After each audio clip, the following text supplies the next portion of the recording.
General Akol Koor accepted to relocate to his second residence in Jebel residential area with his dear wife, one bodyguard, and a cook. A senior officer will be assigned to him to liaise and oversee his protection.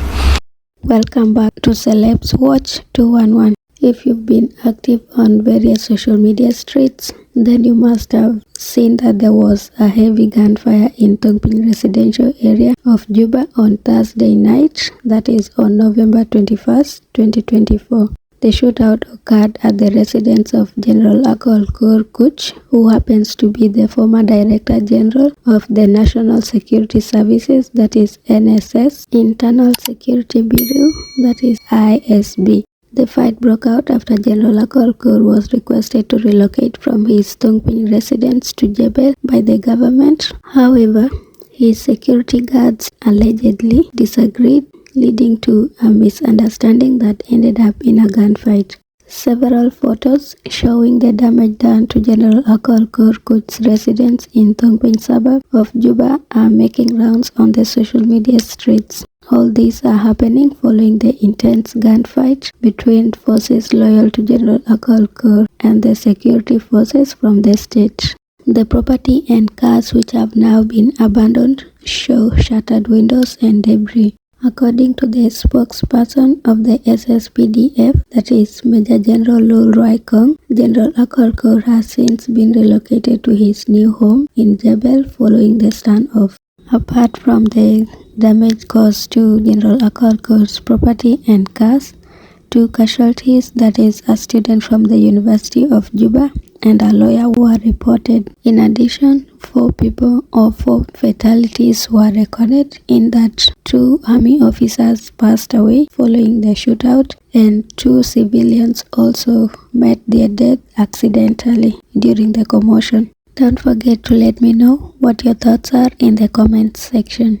Was it right to have this kind of military shootout within a residential area, or the situation could have been handled differently?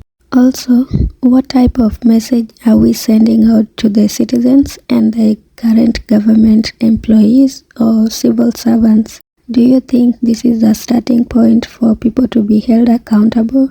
Or is General Akol Koor simply a victim of circumstances who's being eaten by the revolution?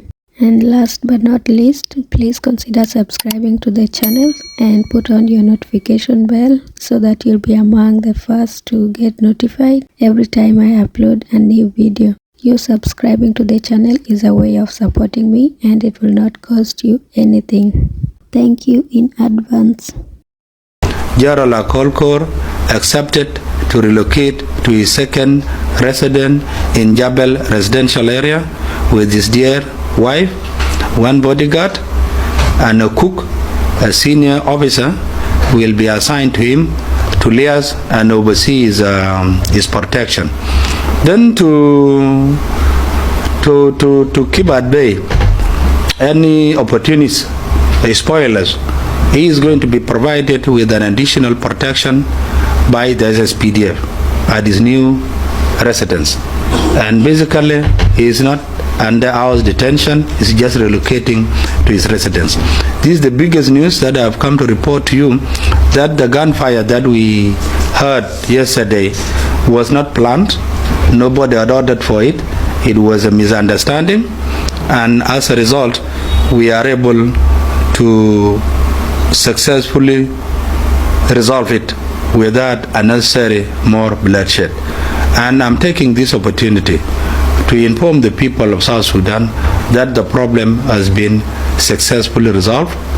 Whatever is remaining would be an administrative issue.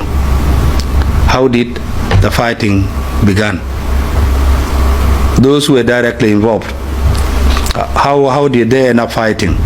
Was there anybody that gave order?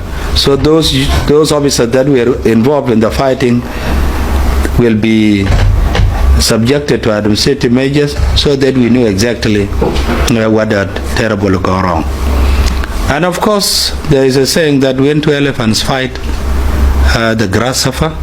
We are registered 4 fatalities. A total of 4 people lost their lives, We had lost 2 servicemen, one who was from the security force that were inside the compound, and the other one from the one outside of the fence. Then we registered 2 civilian casualties. 2 civilians were crushed to death by our armored personnel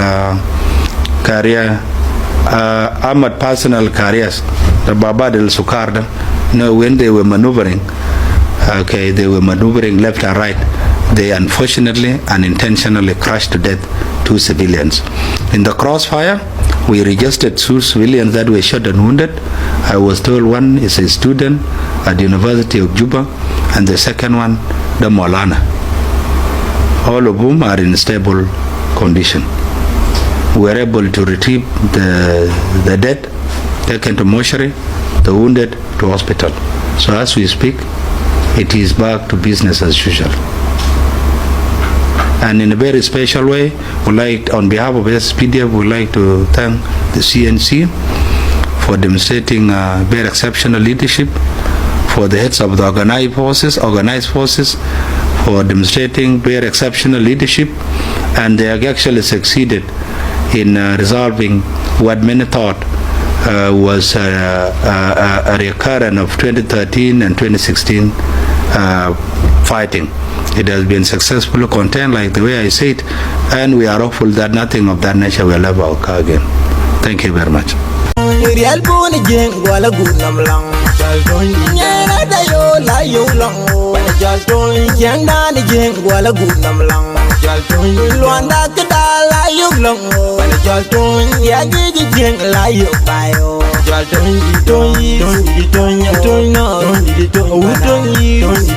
Don't